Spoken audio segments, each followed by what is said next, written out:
And today I have a very, very special guest for you.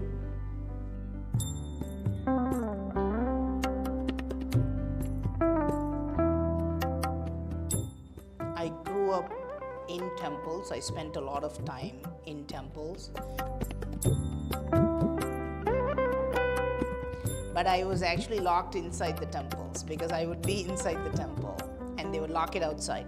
So I spent a long time looking at each and every statue and the carvings.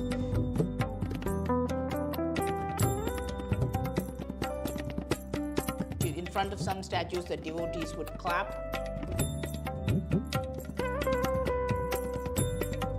Right now you're full-time into researching the temples, is it? So I went to the US around 2001 and I was there for 15 years. Just come back permanently to India. What is the philosophy behind temple architecture? Mostly it's considered as almost as a place of business. Because you have to go through all those basic levels when you're a child.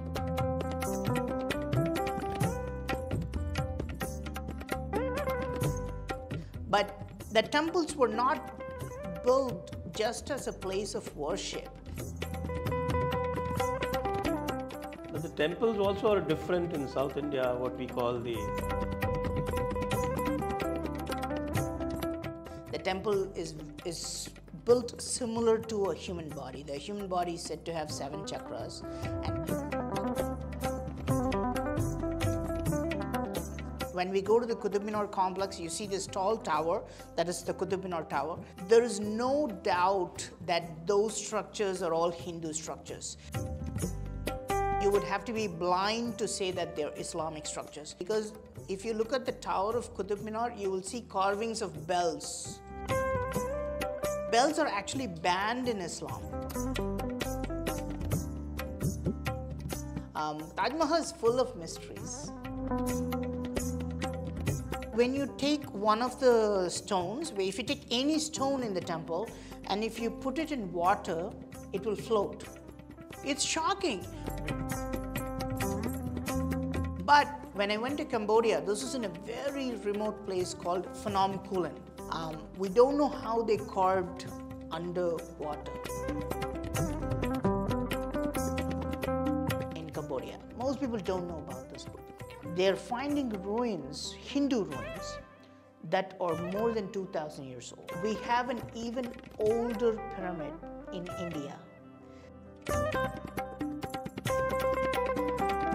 And on top, at one point in time, they had a huge crystal lingam on top of the Kokar pyramid.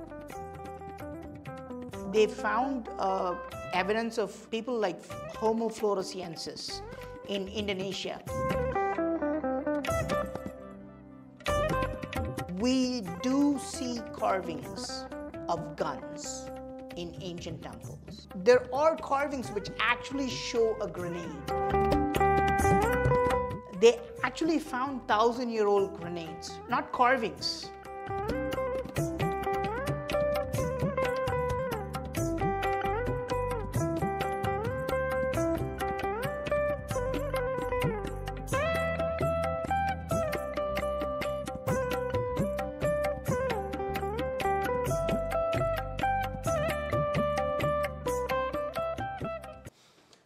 Namaste. I am Sanjay Dixit and you are watching the Jaipur Dialogues. And today I have a very, very special guest for you. And he is going to talk about, you guessed right, temples. And who that can be, the one and only Praveen Mohan. Welcome, Praveenji. Welcome to the Jaipur Dialogues. Thank you for having me, sir. So I just wanted to know, what evoked your interest in the temples and the temple architecture and the temple stories and the carvings? I grew up watching, I grew up in temples. I spent a lot of time in temples. And as a child, I used to walk around all these carvings and statues, talking to them. I saw, yeah. Because the temples usually, in Tamil Nadu, the temples usually closed around 12 o'clock in the noon, and then they reopen the temples around 5 o'clock in the evening. But I was actually locked inside the temples because I would be inside the temple and they would lock it outside. So I spent a long time looking at each and every statue and the carvings, and also observed the people, how they prayed to each statue. And every statue has its own little twist in it. In front of some statues, the devotees would clap. This statue is called Chandigeswara. In front of the 9 statues or Navagraha, they would circle around.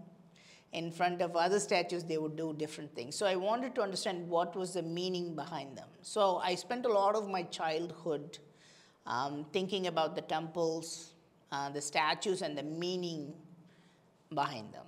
So eventually, I guess, when I grew up, I realized that, okay, let me try to find out what I really can. Is this just a meaningless set of rituals, as some people would like to say, or does it really have deep meaning, behind all these rituals and statues? Okay. Then you went away to the United States for some time, and then right now you're full-time into researching the temples, is it? Yeah. So I went to the US around 2001, and I was there for 15 years. So only in 2015, I came back. I mean, I started very slowly. I used to come back in the 2010. I will take a month off and I will say, let me go to Ellora Caves or let me go to Brihadeeswara Temple.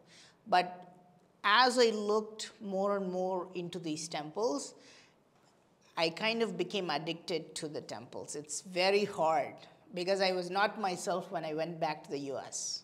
So I started to go back to the US because, I was there. But then I would keep thinking about the temples in India.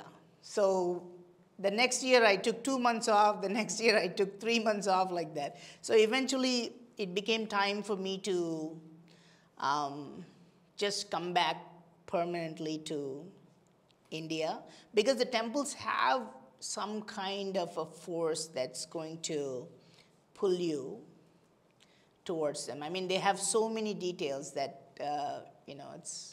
it has a magical effect on you. Quite right.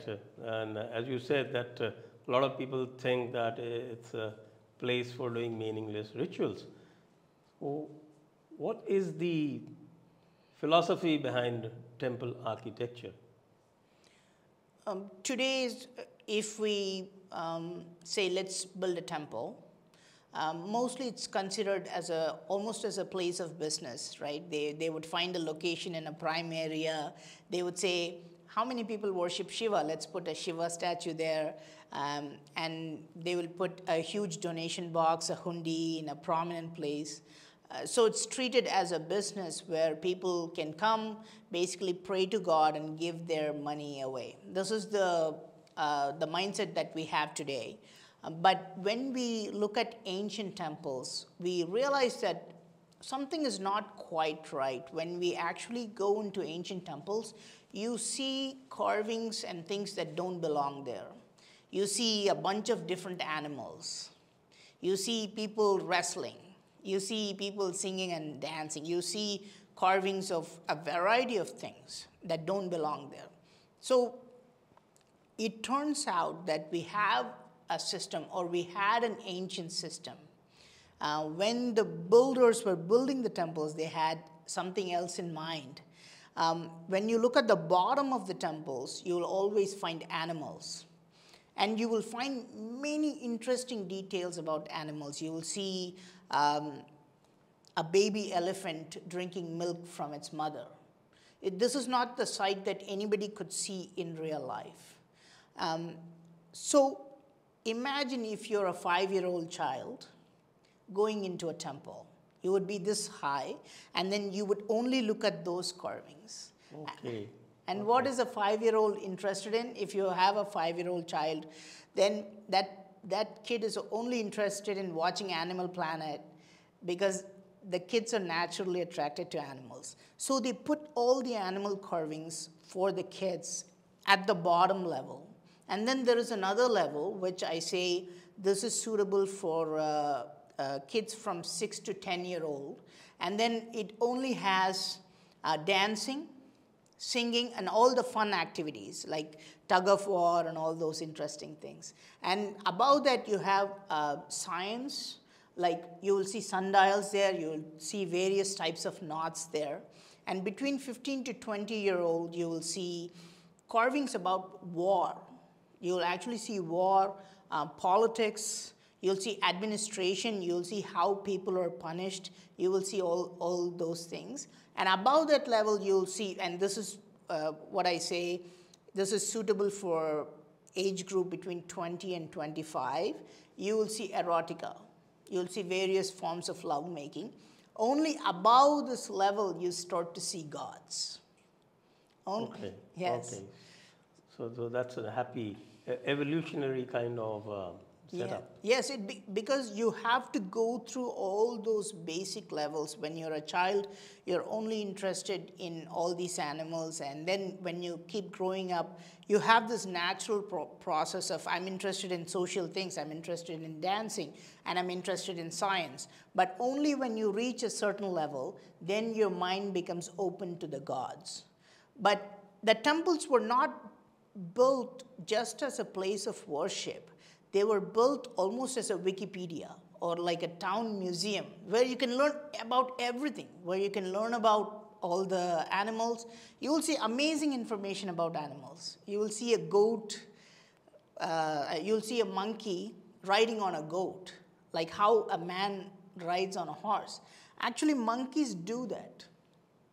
Okay. Monkeys actually do this. If a monkey spots a goat, it'll just jump on the goat and go for some distance. We don't know this in real life, but this is carved in ancient temples. So the temples are a great source of all kinds of information. That's why we find everything in the temples. I think this is the purpose of every ancient temple, and this is why they're full of these rich carvings, you know. But the temples also are different in South India, what we call the Dravidian style, and what we have north of the Vindhyas, which is called the Nagara style. Yes. What is that difference? I think there are many such differences. Actually, largely depends on how they wanted to build it. Whenever they built a particular style, obviously every style would have had its own advantages and disadvantages. And then it also depends on the place, how the soil condition was. If the soil condition was suitable for a pyramid-like structure, they built a pyramid-like structure. If the soil was rather loose and it would not take a long pyramid-like structure, they built a flat structure. So it was more pragmatic than all these styles. And then they also combined the Dravida and Nagara. It's called the Vesara. You can see this in some parts where they combine both of them. And they tried to do many innovations in many types of architecture. We can see the monolithic architecture like the Kailasa temple. Kailasa temple. Yeah. That's a real wonder of the world, isn't it? Yes, it is. Absolutely. I myself have written a number of times about it that Taj Mahal cannot lift a finger to it. Yeah. That is the kind of monumental architecture it is. Talking about the temples and how the temples are laid out, there is also this alignment between the chakras and the way the temples are laid out from the place you enter and to the Garbhagriha. Mm-hmm. So, have you seen this in most of the temples? You can, if you put a man in a lying position, and then if you put a temple or a temple's plan nearby, you can see that it also has 7 chakras or 7 mandaps. The temple is built similar to a human body. The human body is said to have 7 chakras. And when you look at an ancient temple, I don't know if it's still used in the newer temples, but if you look at the ancient temple, you will see that there are mandaps matching those chakras. At this point, the way we have understood this is very primitive, I will say, because we don't understand many of the reasons behind the temple construction. In my opinion, I could be wrong, in my opinion, because what I would like to do is that I would like to take 100 people, right, and not tell them, and before they enter the temple, I would like to check their blood pressure. Okay. And I wouldn't tell them why. I would just tell them it's a regular medical checkup. I would just check their blood pressure and let them go to the temple and go into the Garbhagriha. And as soon as they come out of the Garbhagriha, I want to check their blood pressure again to see if it has an effect on them. And I would think there is a very good chance that the temples have a positive effect on the human mind and the body. And I think this is true even if you're not a devout person, even if you're a visitor coming from Australia, you're just a visitor to the temple. I think the temple was designed in a certain way that it will have a positive effect on your mind and body. I think it should work for atheists also, because there is something in that architecture they've done. I don't know if you noticed this, the carvings will only be found outside on the outer wall of the temple. But once we go into the, just before the Garbhagriha, there is one more chamber. As soon as we go into the chamber, there is nothing. It's completely empty. It will be completely blank. And then inside, outside they will have a lot of metal statues and all that stuff, but inside you'll only have one very simple stone statue. And that stone statue will not be made of granite. It's not a regular granite statue. They make it out of a special stone. So I think there is some, I don't know if it's related to magnetism, I don't know what they were trying to do, but I think they were trying to heal us when we go to the temples. I think when we go to the temples, you can literally test this. You can have all sorts of negative emotions. You may want to fight with somebody, you're angry on somebody, but once you go to the temple, when you come back, you realize that you're coming out with a positive vibration. Yes, I was listening to a talk today by Swami Sarvapriyananda, and he was explaining something similar about the koshas, the 5 koshas. And he says that, okay, these are the sheaths that you keep removing one sheath. First you go to the Annamaya Kosha, then go deeper into Pranamaya Kosha, then into the mind, the Manomaya Kosha, and then you go to the Vijnanamaya Kosha, the intellect, then you go into the Anandamaya Kosha, the bliss, and then you go further, you find there's nothing. So I think you can relate it to this way, something like that. And what you said is very interesting also, because there is an evolution top to bottom, as you said, and there is an evolution from entry to the Garbhagriha. So both way, it is an evolutionary cycle. That's wonderful. And also the temple, it represents the cosmic order, I guess, the rhythm, and the infinite life cycles, what we call the Kala Chakra. Yes. So all that comes into it.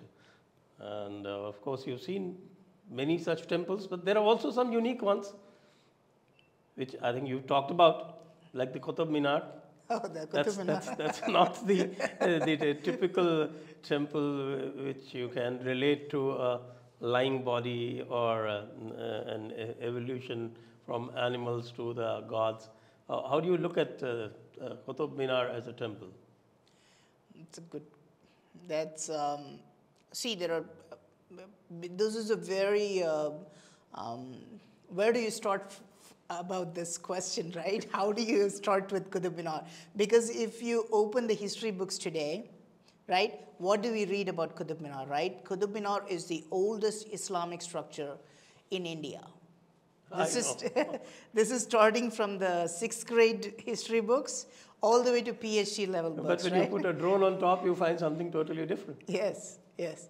So there are two parts of this question, right? One is the structures surrounding the Qutub Minar. When we go to the Qutub Minar complex, you see this tall tower, that is the Qutub Minar tower, and then there is a bunch of structures surrounding the Qutub Minar.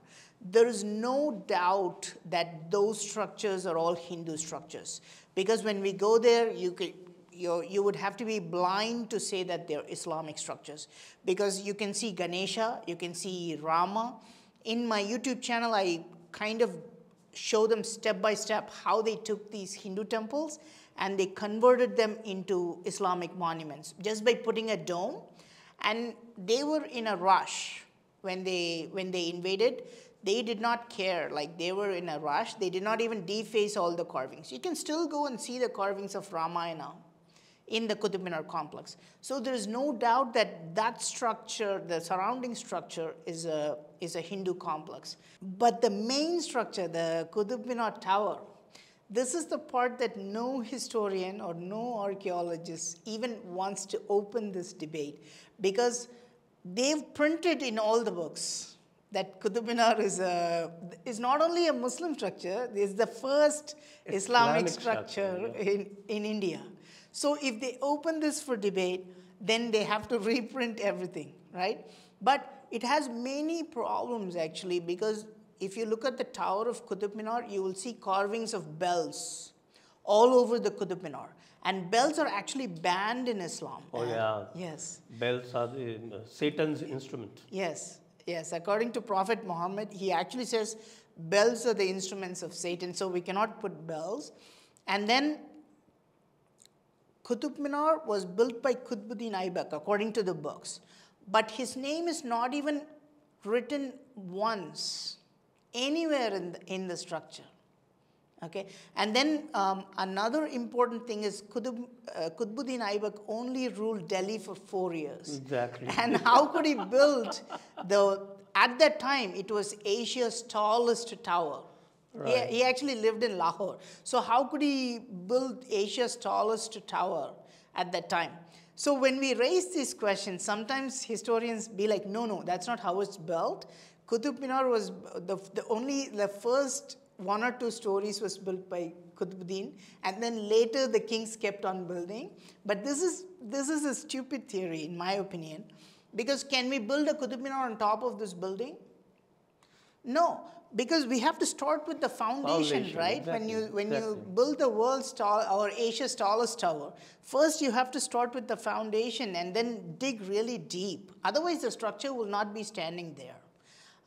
In my opinion, and I think most people are getting to really be aware of this. I mean, let's be honest, right? Why would they build a lot of Hindu structures around and then leave a space so invaders could come and build an Islamic structure in the middle? It makes no sense. It only makes sense that the entire complex was a Hindu structure. But if they allow us to go inside, if they allow us to go, because now it's completely locked. If they allow us to go inside Qutub Minar and then use drone and examine inside Qutub Minar, I think we can prove this beyond any doubt, that Qutub Minar is also a Hindu structure. Also, the drones that have flown over it, and they have brought a lot of pictures which are there available even on Google. I've seen. Even I did a show on Qutub Minar. That looks like a sundial from the top. Oh. Why would an Islamic structure be designed like a sundial? In any case, they treat time as a linear quantity, and they think that time is finite. So they are not going to design it like that. And I haven't seen a single Islamic structure which has got done sundial. Moreover, there is also this theory that says that the entrance to the Qutub Minar is aligned north-south. How can that be in an Islamic structure? Yes. I think they are very particular about the entrance. It's always, I think it's always on the eastern side, and Yes. the wall is facing ultimately the west side, Kaaba facing wall. Yes. So that's another point. And you've also investigated Taj Mahal, haven't you? Yes. We were, I mean, of course, a lot of, because they're making some changes now. After a bunch of videos came out, there are some, Taj Mahal is full of mysteries. Taj Mahal, where do you start with Taj Mahal? Taj Mahal has an underground area, and I think it has dual underground areas. There were some people who went through, they were just taking a boat in the river Yamuna, and they spotted some entrances in the basement, and they took pictures of this. I think this was an American engineer who did this maybe 30 years ago. And then they immediately kind of laid the bricks and closed that structure. We can still see the pictures of those things. Taj Mahal is a very, and there is a book, what's that? I think the name of the book is called Badshah Nama. Yeah. This text talks about how Shah Jahan actually starts. And then it's clearly said that there was once a structure in that place. And this structure was built by Maharaja of... Jai Singh. Yes, yes. And it's very clear. So there must have been something underneath. Now they're trying to open it. I haven't checked the developments of this. But I'm sure, you know, it probably has many hidden structures underneath. Quite right. So Praveen, let me come to the construction part of these temples. We've seen dugout temples like the Kailasha temples, and we've seen the built-up temples like the Brihadeeswara temples. Around 1,000 years, 500 years back, these temples have been built. So did they have advanced technology? How did they do it? And you have showcase temples like the Chennakeshwar temples, where we see wonderfully polished, almost lathe machined structures. Yeah. So how did they do it at that time? The standard theory that we talk about is that whether it's a smaller temple or a large temple, is that no, people took these chisels and hammers and then they worked on this like for long hours, right? This is the theory that we have. Even worse, sometimes even textbooks say, no, they employed slaves. And then they had to make these temples and pull these. Where would they get such skills? Yeah, they made the people pull these granite blocks and all that stuff. The basic idea that's peddled in history books and archaeology books is that they were just using a lot of force and time using simple tools. But when we look at specific temples, like the Hoysaleswara temple, like Chennakeshwar temple, we can see pillars that can be made only using lathe technology. It's impossible to make them with chisels and hammers. There's no way. You need a rotating mechanism. It's like a pot. If you see a pot that's made with just hands, you will know that it's not a regular pot. You can only make a pot using a potter's wheel because it has those turn marks. So we know that they were employing lathe machine at least 1,000 years ago. So we know this as a fact. We don't know how they did it. And then if you go to Hampi, you can even see the remnants of a lathe machine. You can actually see some parts of the lathe machine. So they used some kind of a rotating mechanism. In many, many places, you can see carvings of things like concentric gears. Just like how if you open your watch, you will see a bunch of gears. You can see these advanced technology in temples. This is, I mean, I can go on for hours. I know. Because it's there in your videos, so many places. Yes. They've done some incredible things. We don't know how they built these temples. We don't know how they were able to do it so fast. And the technology they used, if you go to a temple called Ramappa temple, it looks like a normal temple, but when you take one of the stones, if you take any stone in the temple, and if you put it in water, it will float. It's shocking, where people are shocked by this. How can the stones of a temple be floating? But we're using the same technology today. These are called AAC blocks, I think autoclaved aerated concrete. They make these light blocks today. It looks like concrete, but if you put it in water, it will float. But why? Because it's good for earthquake proofing. If you use light material to build a structure, this is what they do in Japan now. They use these lightweight stone blocks to build their houses, because when there is an earthquake, there is not much damage. And when we go to Ramappa, when you go from the outside, you're thinking, oh, Ramappa temple, this is a nice temple. Okay, this is now recognized as a UNESCO heritage recently. But when you go inside the temple, you will be shocked, because the whole place looks kind of jumbled. There was a huge earthquake in that area, and everything, all the palaces, all the houses, everything got destroyed. But the temple looked solid from the outside. So they not only knew that this is an earthquake-prone area, right? They built it 850 years ago. So they not only knew, oh, this place is going to be hit by an earthquake. So they also knew how to overcome this by creating lightweight stone blocks and building the temple out of this. So there should be no doubt that ancient builders had very advanced technology. Okay, in maybe 10, 20 years, I don't think we'll question that ancient builders had advanced technology. I think this is just a remnant of these old textbooks that are being given to us, thinking like, oh no, the ancient builders were primitive people, I just keep wondering how anybody could put that block of stone, single block of stone, as the Kalasha on the Brihadeeswara Temple. Okay. This is a very, I don't know how to answer this question, by the way. If you guys want to edit this, you guys can edit this. But so in the Brihadeeswara Temple, the general idea is that there is an 80-ton capstone on top of the Brihadeeswara pyramid, right? Actually, I've examined it myself. It's not made of a single stone. Is it? Yeah, no, it's not. But it's so interesting, and the idea keeps circulating. Lots of people have said this. Even movie stars have said this. Other people have said this, saying that how did they put a huge stone on top of the Brihadeeswara Temple? I think it was a documentary done by BBC saying that no, they put a ramp for like 1.5 to 2 kilometers, and they pushed the 80-ton stone using elephants. Elephants. Upper ramp. Yes, upper ramp. This was done like 25 years ago.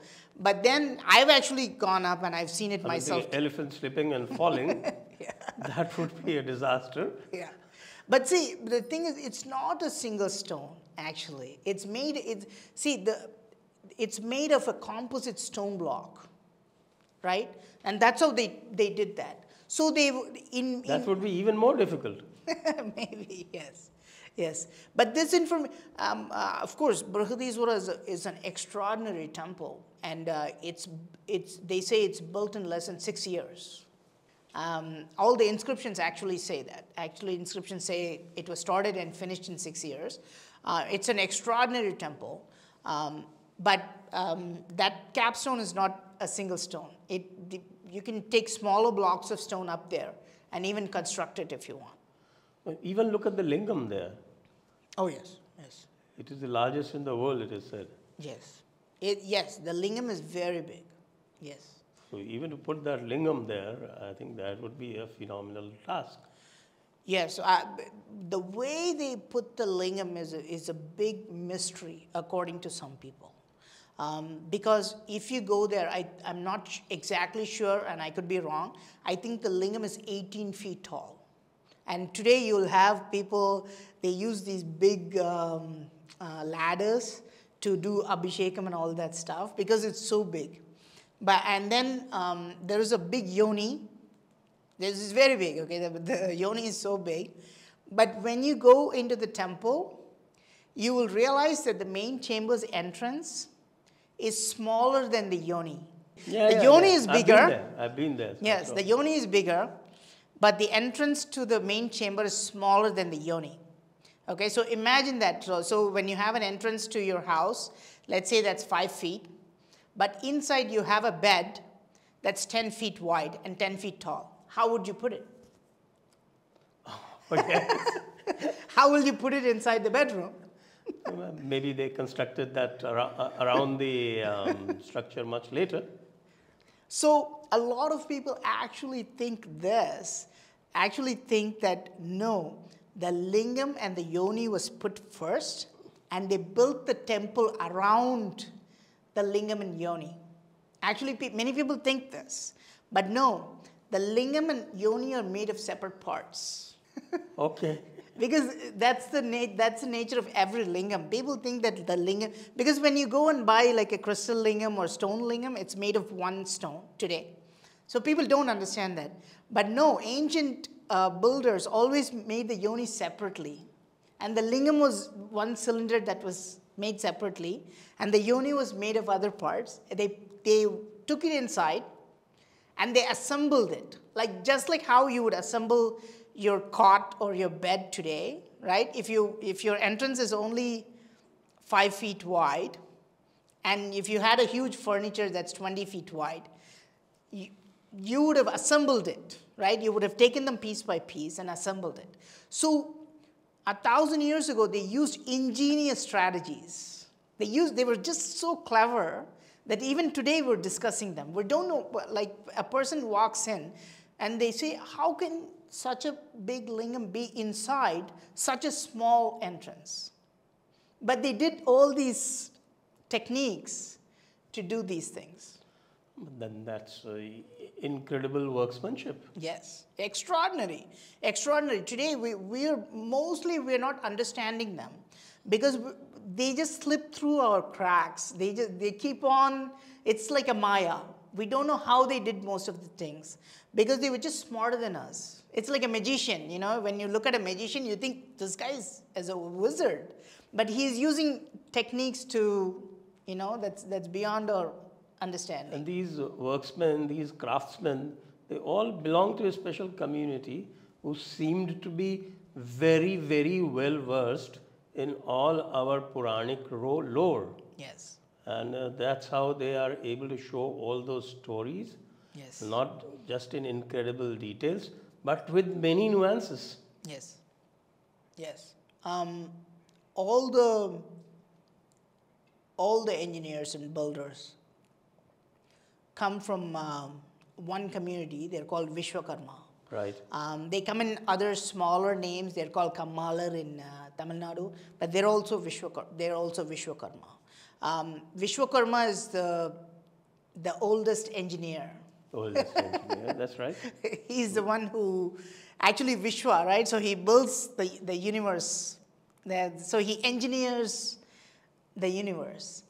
It's very interesting. If you go to Modara Sun Temple, you'll see a Vishwakarma. And he's holding a ruler, a scale. Okay. And the scale has markings, just like how we use a scale or a tape today. And the scale has markings. It's a 1,000-year-old temple. So the idea that, we got the tapes, we got the scales and rulers from the Western world, this is just a joke. Because how do you build these great temples if you cannot measure, if you don't have measurements, if you cannot calculate the height and the angles? The angles we see in the temples today, insane. You can see protractors in a temple called Rani Ki Vav, again in Gujarat. Just like how we use the angle finders, they have carved the protractors.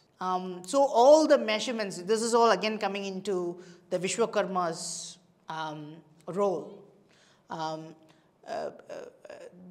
If you see the history of India, until just 200, 300 years ago, all the ancient temples were built by these people. I know, and the kind of precision that they have achieved would also indicate that they had a fair, not just fair, a deep knowledge of mathematics. Yes, yes. They went beyond, because I used to work with them, because I live very close to Mahabalipuram, and there's a huge population of Sthapatis there. They make all these carvings. They make these giant carvings even today. I used to work with them, and then they used to take me to find stones. And they will do something very strange, okay? So they'll be like, now let's go and find a female stone. Okay. That's not something that I can understand. But they would understand. They would look at a stone and say, no, this is a Strilinga stone, or this is a Pullinga stone. So they could understand something about the stone. And I think this is written in a book called Maya Matam. This is an old text about ancient engineering. The stones were separated into male, female, and neuters. And they were able to do this, and we don't understand that fully. So one of the biggest differences between today's life and the ancient life was science and spirituality was blended back in the time. Today, when we go and talk about spirituality in a science forum, they think something is wrong with you. Same thing when you go to a religious like satsang, if you talk about science, they think something is wrong with you. Today we have made a division between the two. But 200 years ago, it was all the same. And the Vishwakarmas still follow that, they're very scientific. They're more scientific than I can understand them. But they've also blended their spirituality with this. And that's why they've built these amazing structures. If you look at their text, it's very interesting. They say, put a leaf, if you find a water body, and put a leaf in the water body, and check if it moves clockwise. Oh. Okay, that's very strange to me, because if you take any water body, and if you put, I'm sure it's clockwise, if it's counterclockwise, forgive me, but that's what they say. You take a moving water, like a swirl, and then put a leaf and check if it moves clockwise. If it moves anti-clockwise, don't build a temple there. I didn't understand, that's kind of strange, because when we live in the northern hemisphere, all water will move only clockwise. I don't know if you know this. If you go and flush your toilet, it'll only go clockwise. But when you go to the southern hemisphere, it'll go anti-clockwise. I didn't notice that. Yeah, but why did they say that? I didn't understand. But they must have known some places, right, which had some type of energy where the water moves in the opposite direction, right? Why would they, otherwise, why would they say that? And then the commitment to building the temples. They say, go and build a small hut and stay there for 6 months before you start building the temple. Okay. So all the Vishwakarmas will go there and they will live there for 6 months. They understand what rocks you find. They understand the soil you find. They understand, and they say, this is really interesting, because they say, understand the trees. What trees do you have? What birds are coming? You know, so they had a deep understanding, and maybe that's why they were able to build such amazing structures. Today, we probably, we don't hold a candle to them. Absolutely, absolutely. And you've also been around Southeast Asia, and you've searched a lot of underwater lingam. Yes. And also looked at so many Southeast Asian structures. Yeah. So how do you relate them to what we have here in India? We have underwater lingams in Karnataka in a place called Sahasralinga. This is in Karnataka. You can drive from Bangalore and you will see water flowing. It's like a river. And when the water dries, you can see lots of lingams there. But when I went to Cambodia, this is in a very remote place called Phnom Kulen. There is a remote mountain, and then when we went up the mountain, you can see a stream. And then in the stream, in the river, you can see lingams. Today this mountain is called Phnom Kulen. Back then the entire mountain was called Mahendra Parvata. Again, a very Sanskrit name, I mean obviously. The place was called Sahasra Linga, meaning 1,000 lingam. We don't know how they carved underwater, right? Have you ever tried to punch somebody when you're in the swimming pool? As kids, we all try this. As kids, we all try to kick under the water or punch somebody under the water. You cannot do it. Because you cannot put your full force inside the water because, you know, the water has that much density. But how did they carve under the water? How did they carve on the riverbeds? The other point is that why did they carve, right? This is the part that we are trying to find out. This is the part that really excites me because why would people go to a remote mountain and then why would they take so much pains to carve lingams underwater, right? This is the new thing. If you read, let's say you come to my house, right? And I'm drilling in a wall, right? And if you ask me, like, why are you drilling a wall? And if I said, no, it's just a ritual that I have to drill in walls, you would think I'm crazy, right? You would be like, no, there is a reason why somebody drills a wall. They would be putting a picture, they would be hanging a painting or something like that. But if you look at all the history and archaeology books, the standard procedure is they were just doing it for rituals. All these hard things, all these impossible things are just put in a basket as meaningless rituals. Because it's very convenient to say, these are superstitious people, they were just constantly building these amazing structures for meaningless rituals. But I don't believe that. If you talk to Cambodians, and Cambodia is very rich now because of the rice fields, they make a lot of rice now. When the Hindus entered Cambodia, it was just a forest. There was nothing there. It was just a forest full of trees, okay? So the Hindus cleared the forest and they made these rice fields. But it turns out that the rice did not grow in Cambodia. So they were missing something. They got the water from the mountain and they cleared the land and they were trying to make the rice, but still the rice did not grow. It's said that there was something missing in the water. And that's why they made these 1,000 lingams. Because Hindus believe that when water flows through lingam, it turns into a magic potion. And this is why we do abhishekam and we take the water from the lingam. So that's why they carved these 1,000 lingams in the stream, in the riverbed. And that's after the water went through these lingams, then the rice started growing. Okay, that's very interesting.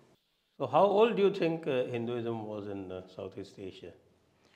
The general idea is that, you know, Cholas, especially Rajendra Chola, went to Cambodia, Thailand, Vietnam. He took a huge navy and he went to these countries. And then he converted them into Hindus. And that's when they started to build temples like Angkor Wat. This is what most people think. But there is a place called Funan in Cambodia. Most people don't know about this place. They're finding ruins, Hindu ruins, that are more than 2,000 years old. Yes, sometimes they're saying 2,500 years old. There is another place called Angkor Bore. This Angkor Bore is like 2 hours from the capital, Phnom Penh. It's a rough place. Nobody goes there actually. But again, you will find Hindu ruins that are 2,500 years old. Very interesting thing, because the oldest ruler mentioned in Cambodian history books is not a king, it's a queen called Soma. She is supposed to be the first ruler of Cambodia, and her husband's name is Kaundinya. They're both Hindu names. And so you can imagine that if Hinduism existed in Cambodia 2,500 years ago, when did people go from India? So that must have been even before that. Much earlier. So how old is Hinduism? So if you look at the history texts, they will even say, no, Vedic texts only came like sometimes, you know, like 2,000 years ago. Oh, that's a hogwash. Yes, but we are now finding more and more archaeological evidence in a faraway place like Cambodia. That's 2,500 years old. So Hinduism must have existed thousands of years before that in India. So there is a calculated narrative that's built by historians, right? Because they're trying to say, no, nothing existed 2,000 years ago. That they have to fit everything into the biblical chronology. Yes. Because according to them, the earth came into being only on the 6,000 years ago. 4004 BCE, in the year 4004 BCE. So they fit everything, retrofit everything into that chronology. But I believe Hindu carvings have been found in South America as well? Yes. I've done 2 countries, I've explored 2 countries in South America. One is Peru. Peru is a very popular tourist site. It's known for Machu Picchu. It's known for places like Ollantaytambo, big megalithic structures, very large, huge structures. Most people know the Inca people of Peru. So what's happening is that you will find a lot of similarity between their structures, their beliefs, and Hindu structures and Hindu beliefs.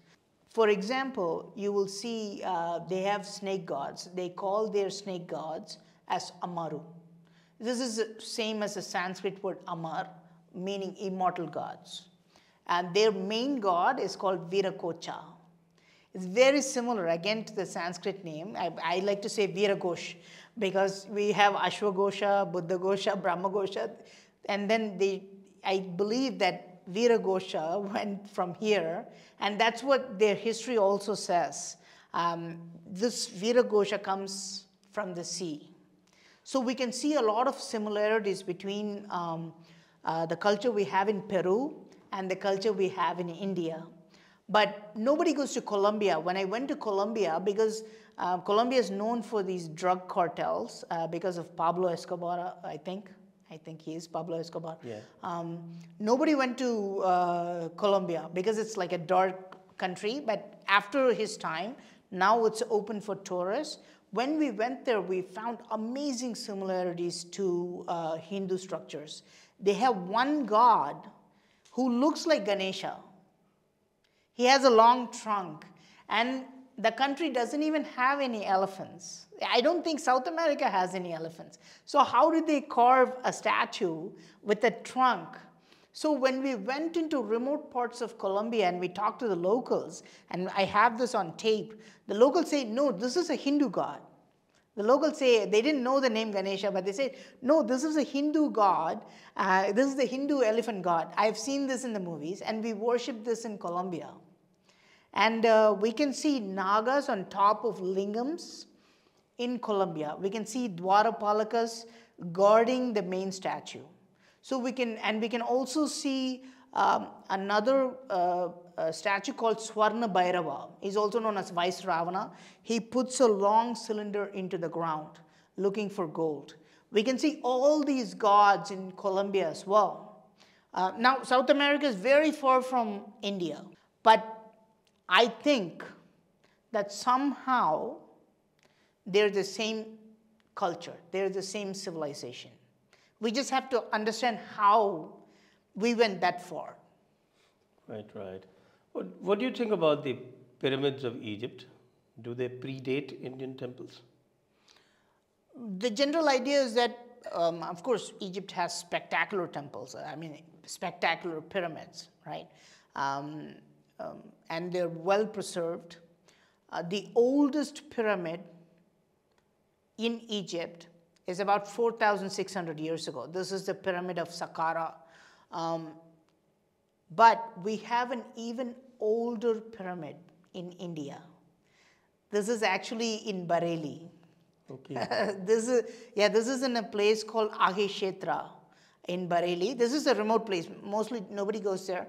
But this is a giant pyramid built at the time of Krishna. So it's built about 5,000 years ago. This is the oldest pyramid that's older than the Egyptian pyramids. Now, if you look at the temples, you can understand that the temples are somewhat of like pyramidal in shape. But when you go to Cambodia, I've seen two proper Hindu pyramids. They're not just like temple shaped. They're two pyramids. One is in a place called Kokar. It's a giant pyramid. And on top, at one point in time, they had a huge crystal lingam on top of the Kokar pyramid. Okay. Yeah, it's in a forest, and today we call it Kokar. Back then, the original name of Kokar was Lingapura, meaning it's the town of Lingams, absolutely, right? yeah. And there is another pyramid that is also, now it's called Bakse Chamkrong. This is right next to Angkor Wat. This is again a Hindu pyramid built in Angkor Wat. So I think that if we explore enough, we will realize that Hindus built the first pyramids and later Egyptians took it from us. That's great. That's new information that I'm getting. And coming back to the way the temples are constructed, the philosophy behind them, of course, it's very clear that we have the evolutionary principles built into them very deeply. So obviously, they do not believe in creationism. Well, we don't know. I don't understand if they fully believed in creationism or if they fully believed in evolution.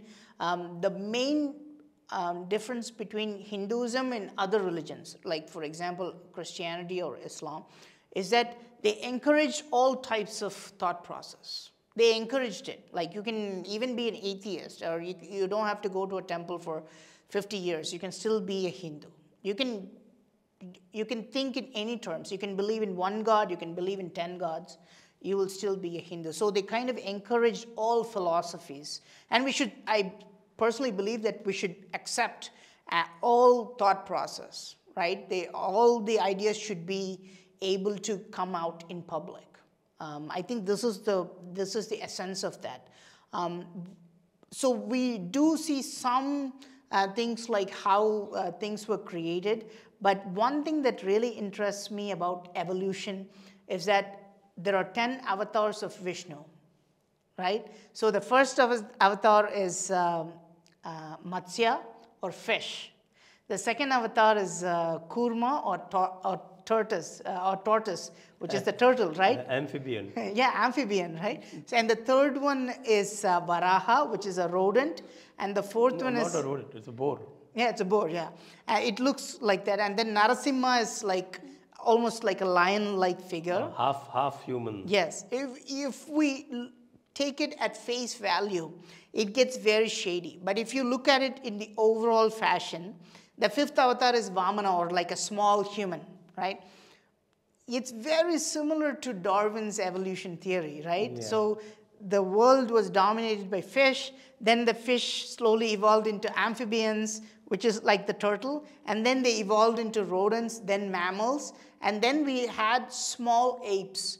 Like they found evidence of people like Homo floresiensis in Indonesia. They were small, little, like human-like figures. So how does that match accurately with these?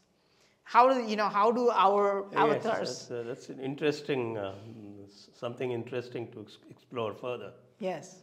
Also macroevolution, right? Also, just by continuing that, right? What's the sixth avatar, right? That's the Parashuram, who's coming with an axe. Then the next one is Rama, who's coming with a bow and arrow. And the next one is Balrama, who's coming with a plow. And the ninth one is Krishna, who's playing the flute and enjoying his life. This is Sudarshan Chakra as well. Yes, advanced weapon, right? So if you look at this, you can also see microevolution of humans, because humans used to be like Parashuram. They used to just have an axe like cavemen. Then they started using the bow and arrow because they became hunter-gatherers. They went from place to place and because they were hunting, and then they started farming. They stopped moving and hunting, and then they started agriculture. That's the Balram with the plow. And then Krishna shows today's man. We're not doing any of that. Actually, we're kind of enjoying, but we have advanced weapons, like we're doing music, that type of stuff. So there is some symbolism there that we haven't fully caught, I think. We don't understand it fully, but how does it accurately show the macro evolution of animals and the micro evolution of humans? In all it takes is just put Kurma before Matsya, right? Okay. That would have failed, right? There is no, just one change in the order changes that. But it accurately fits our evolution model. That's very interesting to me. Right. Okay, final couple of questions. What is the position of women in the temple architectures as you see? The standard idea, okay, women in ancient India were suppressed. They could not come out of the house. There was patriarchy. It's a male-dominated society. This is just total nonsense. In my opinion, I think there's no way, because when we enter ancient temples, we understand that this is a complete falsehood. Okay, there are more female gods than male gods. There are more female carvings than male carvings in any temples. And you can see the women, right, doing all kinds of things. You can see women hunting. We can see women fighting with swords. We can see women riding. We can see women reading. We can see women dancing and singing. So they were allowed to do whatever they wanted, right? And then I show specifically in many carvings, women play the lead and men worked under the women. So the woman was the supervisor while the man were working at a subordinate position under the woman. So it must have been pretty much like today. It must have been, if you had the talent, it did not matter if you are a woman or a man. I think in ancient India, this was the system that followed. Okay, I personally believe that this was the system. It was an equal society where women and men were just treated equally and they got their opportunities based on their talent. Right, and you also discovered guns and bombs in the temples? Yeah, I know. This is we do see carvings of guns in ancient temples. I show this in my video. We are now slowly starting to uncover this information because we can see carvings of people using rifles. Not only do the carvings show this, we also have texts. We have even Manusmriti, which is more than 2,000 years old. Even Manusmriti actually talks about guns. The guns are called nalikas in ancient texts. Now, this is not only found in Indian texts. There is a Greek philosopher. His name is Philostratus. And he gives a completely new explanation why Alexander went back from India. Okay, what's that? So, according to Philostratus, the Greek philosopher, Alexander's army came to some parts of India, and he mentions the part, this place is between two rivers, river Ganga and Bias. And when Alexander's army came in, the Hindus were just quiet, but the army, when the army came close to the fort, the Hindus attacked them with weapons of lightning and thunderbolt. And the entire army just went back. Philostratus gives a new explanation saying that they were just quiet, but then they hurled thunderbolts and lightnings at us, and they caused great damage. I can only understand that as bombs and gunfire. Right. Okay, and then there are carvings which actually show a grenade. Like you have a grenade in one hand and you can see the pin in the other hand. Many people think, because we don't fully understand history. Many people think grenades were used maybe 200 years ago or something like this. No, in Jerusalem, they actually found 1,000-year-old grenades, not carvings. They found grenades, Actual grenades. yes, actual grenades which are 1,000 years old, okay? Because they examined the contents inside and they knew that if that thing was thrown on somebody, it would explode. So we will eventually find that ancient Indians used guns and explosives, right? I mean, we've been celebrating Diwali for how many thousands of years with fireworks? It shouldn't be new to us. I think fireworks, understanding gunpowder should be basic. It should not be something that Europeans or Chinese taught us. Quite right. So my final question, you are building a temple museum in Ayodhya, I'm told. So please do tell us a few things about it. I'm not the one who's actually building it, but I'm on the panel to help them build a temple museum in Ayodhya. In Ayodhya, the Indian government is trying to come up with some really big plans. Most people don't know about this, especially the UP government has a vision for Ayodhya. They want to make it into the spiritual capital of the world. They want Ayodhya to be the spiritual capital of not only India, but they want it to be the spiritual capital of the world.